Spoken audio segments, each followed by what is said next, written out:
Here are today's top stories. The Metro Manila Development Authority is ready to monitor and manage traffic at the opening of classes on Monday. The Department of Energy says the country will import diesel from Russia to add to its stock reserves. The Mountain Province remains drug-free through the joint efforts of local agencies and residents. And the PBA confirms that Ravena is banned temporarily from playing locally because of the ban imposed by FIBA. Good day, I'm Pia Rosas Morato.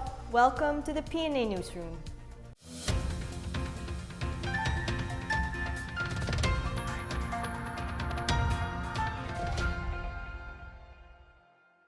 The Metropolitan Manila Development Authority is ready for the surge in vehicular and human traffic on the start of classes on Monday. MMDA personnel will be on standby, particularly around schools, to ensure the smooth opening of classes. More on this from Rom Dulfo. The MMDA will be deploying around 1,444 personnel along major roads in Metro Manila, as well as other areas with high density of schools in preparation for the opening of school year 2018-2019.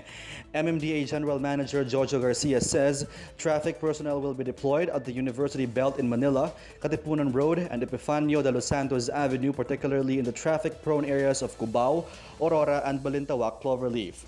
Traffic personnel shall intensify enforcement and clear obstructions near schools with large number of students. Members of the Sidewalk Clearing Operations Group and Anti-Jaywalking Unit will be deployed as early as 6 a.m. Monday, June 4, and the succeeding days as part of the yearly Oplan Balik Eskwela, which aims to ensure the smooth opening of classes. The Metro Parkways Clearing Group have also participated in cleaning up classrooms, trimming up trees, conducting disaster preparedness and management program seminars, painting of classrooms and school buildings, and declogging drainages in line with the Department of Education's Brigada Eskwela. The MMDA Traffic Engineering Center have also started installing road signs such as no parking, parking and school zone, and applied thermoplastic markings on the pedestrian lanes to guide motorists and students. The MMDA Metro Base will also monitor 24/7 the traffic situation throughout the entire metropolis. Aguila Mobile Base, where closed-circuit television cameras are installed, will be on standby and may be dispatched if necessary. For the PNA Newsroom, I'm Rom Dulfo. Malacanang expects the Bangsamoro Basic Law to be signed by President Rodrigo Duterte in time for a State of the Nation address this July. Presidential spokesperson Harry Roque says he is confident the BBL will pass judicial scrutiny.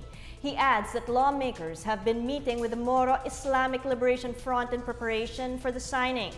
He reiterated that Duterte opposed some provisions of the law, such as the creation of a separate Bangsamoro police and armed forces. Congress is expected to ratify the reconciled House and Senate versions on July 23 during the opening of the regular session. The Philippines plans to stockpile diesel that it will import from Russia and other non-members of the Organization of Petroleum Exporting Countries, or OPEC. The government intends to import cheaper oil from oil producers who are not OPEC members. Energy Undersecretary Felix William Fuentebella explains that the country doesn't have a high level of energy security and would need to be energy efficient to grow more. Fuentebella, however, said importing diesel from other sources should be scrutinized to make sure it is advantageous to the government. He said Energy Secretary Alfonso Cusi wanted to hasten the importation of cheaper diesel from Russia. Cusi has already directed the Philippine National Oil Company Exploration Corporation to secure storage facilities for the stockpiling. Fuentebella said Clark or Subic is being considered as an area for storage facilities. Aside from Russia, Fuentebella said the government is also looking for other non-OPEC members like Thailand as source of cheaper diesel. President Rodrigo Duterte on Thursday led the inauguration of the newly completed 430-megawatt Pagbilao Unit 3 power project in Barangay Ibabang Pulo, Pagbilao, Quezon. The coal-fired power plant is expected to boost and stabilize energy supply in the Luzon grid and generate billions of pesos in various taxes for national and local government. Pagbilao Energy Corporation, or PEC Chairman Antonio Moraza said the completion of this project establishes its partnership with the government in pushing the nation's progress. PEC President John Alcordo said they view the project as an investment for the country's future. The newly built power facility worth $976 million is constructed in December 2014. It is located in the same complex adjacent to Units 1 and 2 of the Pagbilao Power Station, where the two units have a generating capacity of 735 megawatts. The PNP is asking Congress to create a law that will regulate public access to police videos of anti-crime operations. PNP Chief Oscar Albayalde says despite their intention to be transparent to the public regarding their operations, he wants people to consider the security of their operatives. He clarifies that police videos are primarily for departmental use to determine whether personnel are following operational procedures. He adds that publicizing police videos may jeopardize the identities and safety of those operating against large crime groups, such as drug syndicates. Meanwhile, Albayalde says the PNP will push through with their plan to get body cameras by the third or fourth quarter of the year. They will prioritize getting body cams for drug enforcement, followed by special units, mobile forces, and beat patrols. Still to come, businessmen remain optimistic about the growth of the Philippine economy. Mountain Province remains drug-free through the joint efforts of local agencies and residents. These and more when the PNA Newsroom continues.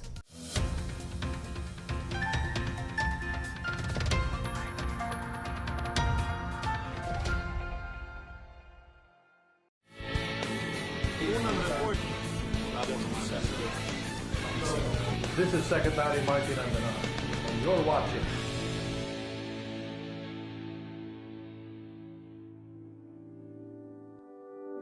Ngayon ay pinagdiriwang namin na isang event, yung tinatawag namin Governors Forum.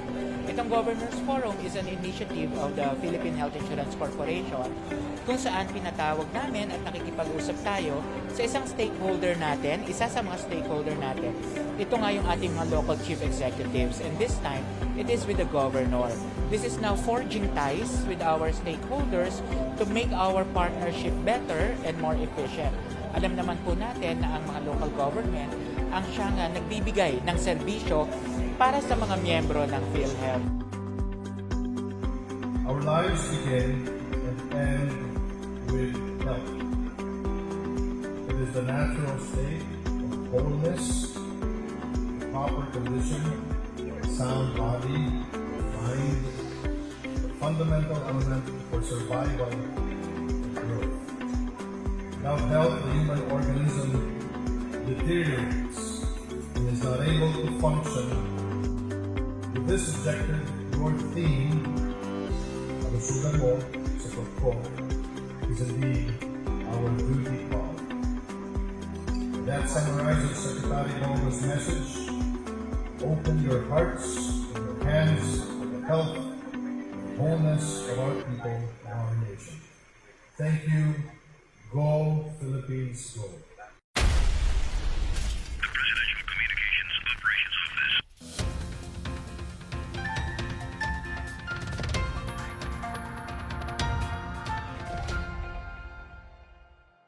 Businessmen continue to put their hopes up for the Philippine economy despite higher prices and a weaker peso.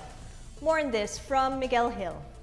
The Bangko Sentral ng Pilipinas' Business Expectations Survey for the second quarter of 2018 revealed that businessmen have remained optimistic about the Philippine economy. The BSP reported that overall confidence index in the second quarter stood at 39.3%, slipping from 39.5% in the first quarter of the year. But the central bank noted that the number of businesses with a positive outlook on the economy is higher than those who are skeptical. It said respondents noted that sustained demand and ongoing market adjustments as a result of the recently enacted train law were to be expected for the current quarter. Among the reasons for business optimism were the higher demand during summer as well as the harvest and enrollment period, increase in orders and volume of production, rolling out of infrastructure projects under the Build, Build, Build program, and positive outlook on the train law. Business establishments were also positive on the expansion of businesses and new product lines, as well as the sound macroeconomic fundamentals of the country. On the other hand, the slight decline in the overall confidence index was due to expectations of higher prices of consumer goods due to oil price hikes and a weaker peso. The BSP cited that trading firms have become more bullish over better prices of export commodities in the global market, increasing orders from abroad, and higher output. The BES revealed that importers and domestic-oriented firms were more upbeat because of the robust consumer demand expected during summer, as well as the anticipated higher disposable incomes of Filipinos due to the lower personal income tax rate under the Train Law. For the PNA Newsroom, I am Miguel Hill. The Philippines is seeking South Korea's support in implementing the country's big-ticket infrastructure and information technology projects. Finance Secretary Carlos Dominguez III has pitched the country's projects to Korean Ambassador Han Dong-man. Dominguez expressed that at least 6 projects in the pipeline would receive financing support from the Export-Import Bank of Korea Economic Development Cooperation Fund. Under the framework arrangement between the two countries last May 4, the Philippines can access Korea's loan facility up to an amount not exceeding $1 billion over a 5-year period until 2022. Among the projects proposed by the Philippines is the new Cebu International Container Port project, which has an estimated loan amount of $172 million. The finance chief also thanked Korea for its support in constructing the Panguil Bay Bridge, which will connect Misamis Occidental and Lanao del Norte. The 3.4-kilometer bridge is among the 75 flagship infrastructure projects of the Duterte administration. President Duterte is set to visit South Korea on June 3 to 5 for a summit with President Moon Jae-in. Mountain Province remains drug-free thanks to a community-based reporting system and active participation of the local government. Senior Superintendent Alan Ocden says he is thankful to the residents for helping provide the police information from the communities. Aside from the community support, the local government unit's participation is also material in maintaining the province's drug-cleared status. He added the activities and collaboration with the police of the Barangay Anti-Drug Abuse Councils, or BADACs, and the Municipal Anti-Drug Abuse Councils, or MADACs, are also helping the government's anti-drugs efforts. He also cited the continuing rehabilitation of the drug surrenderers through a community-based program also supported by the churches. Tadyan Mayor Anthony Wooden, who is also the president of the League of Mayors in the province, earlier vowed to do their best so that they will not have an illegal drugs problem. The Bicol region recorded more than a 30% decline in index crime in January to April this year.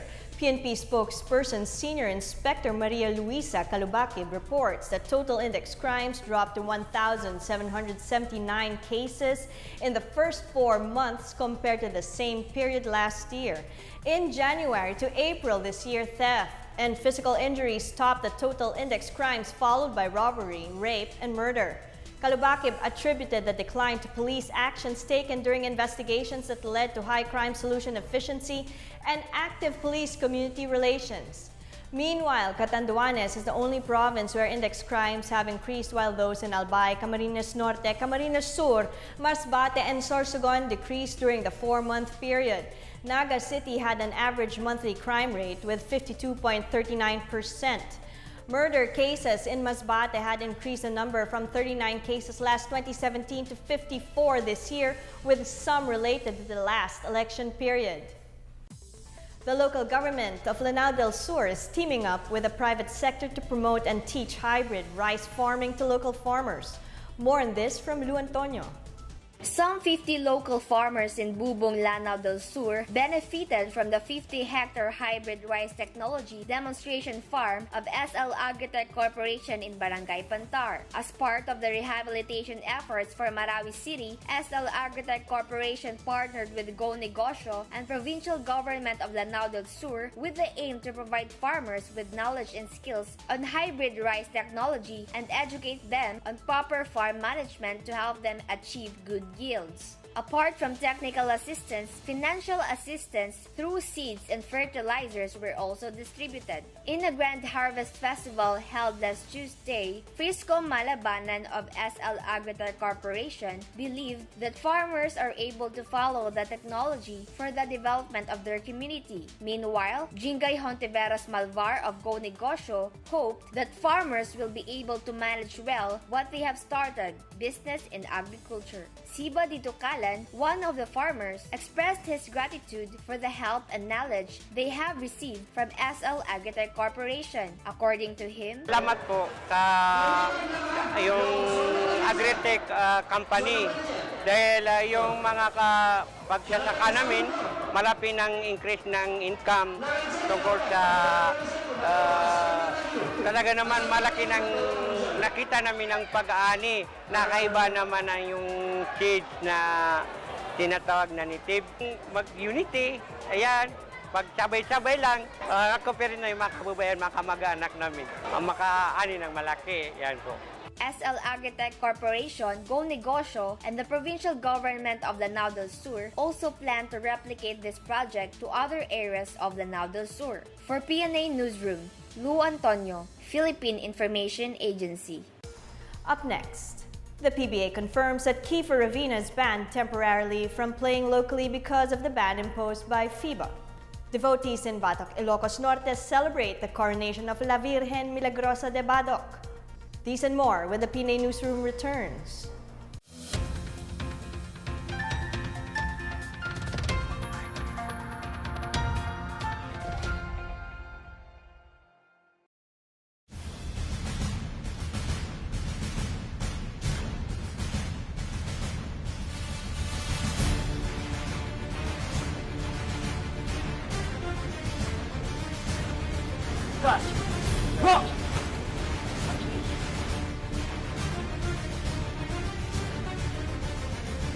Kung kumuha na ako ng reinforcement from the army, ang maasahan ko talaga ito mga army. Sinabi ko, huwag kayong magdala ng Armalite kasi hindi nyo kailangan dito. Nandito kayo ngayon sa Boracay para gagawa ng isang mission. Ang mission ninyo dito ay tutulong sa paglinis ng Boracay. Ang mission natin, hukayin natin yung tubo na sa ilalim ng buhangin. Pag natapos na hukay, na-expose, tapos na yung trabaho. Ibalik ang pala dito. Malinaw?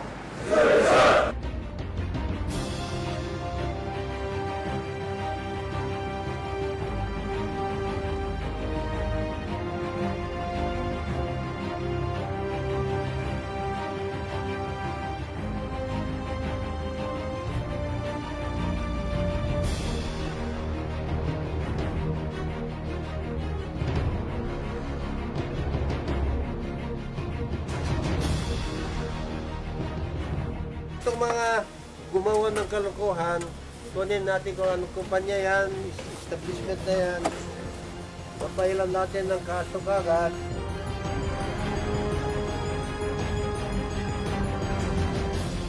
Ang lugar na ito, mababa yung init. Ang tinatawag nilang Boracay Sunset. Pagsasarado na naman na isang araw, nakampanan na naman natin ang ating serbisyo sa ating bayan.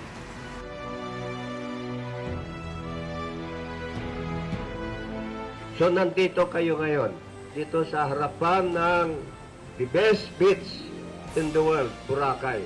So yung kumbat post ninyo na nakamarka ngayon dyan sa buhangin ay maging permanente sa isip ng mga tao dito sa Pilipinas because of your assistance.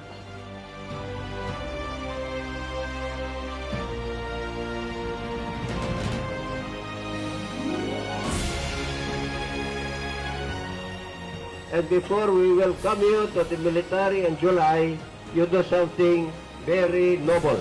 You help Boracay, you help our tourism industry, and you help our country.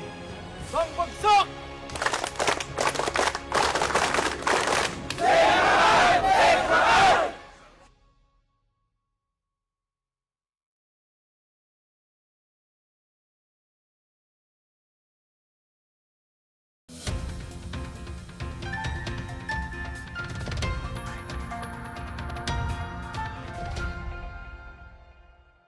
The proposed national ID system is seen to be able to help solve crime and uphold laws more effectively.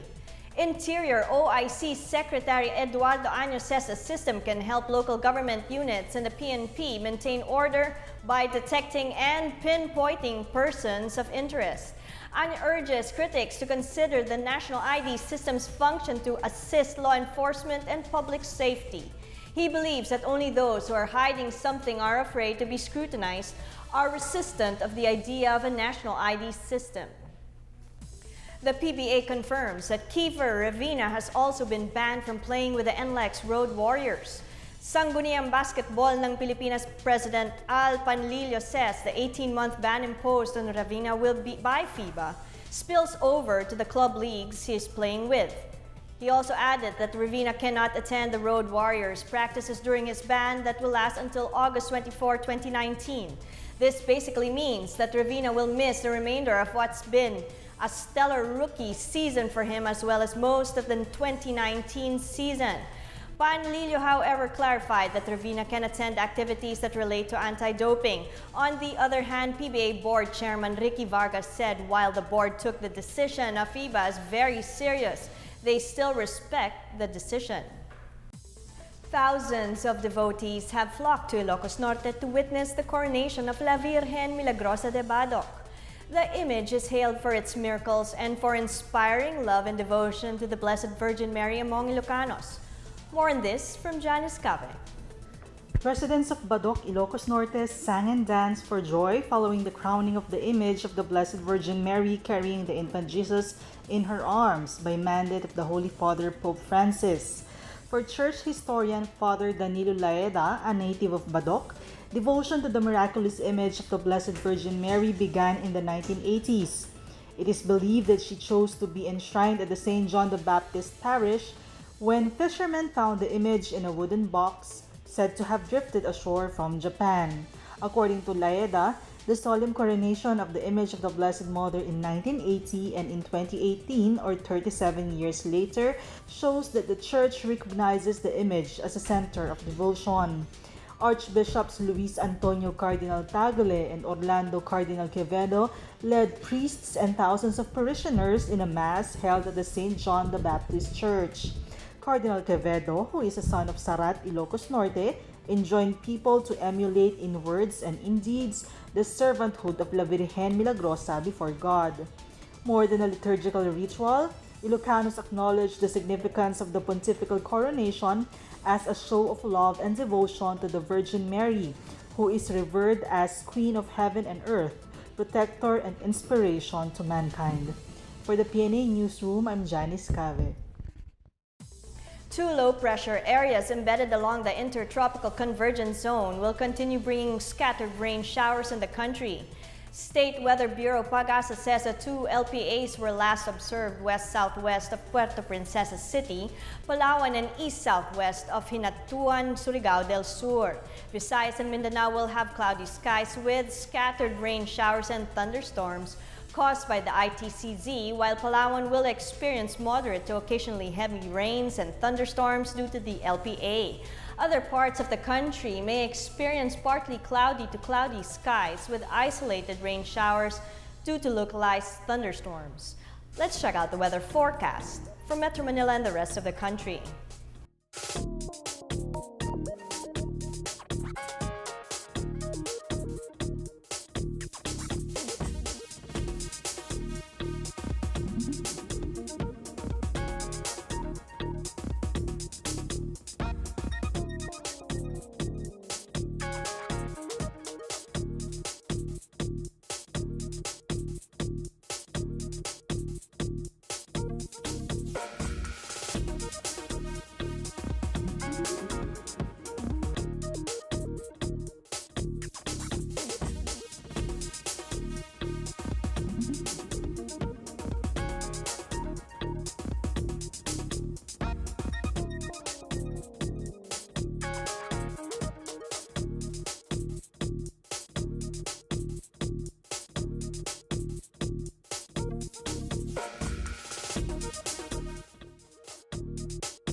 Here's another look at today's top stories. The Metro Manila Development Authority is ready to monitor and manage traffic at the opening of classes on Monday. The Department of Energy says the country will import diesel from Russia to add to its stock reserves. The mountain province remains drug-free through the joint efforts of local agencies and residents. And the PBA confirms that Kiefer Ravena is banned temporarily from playing locally because of the ban imposed by FIBA. Thank you for watching another edition of the PNA Newsroom. To check out these and other stories, visit the PNA website or follow the Philippine News Agency on Facebook and Twitter. For more stories about the government and how it serves the Filipinos, look for these hashtags in all of our social media platforms and websites. And that's your daily dose of the latest news and information that you need to know from the PNA Newsroom. I'm Pia Rosas Morato. Have a great weekend.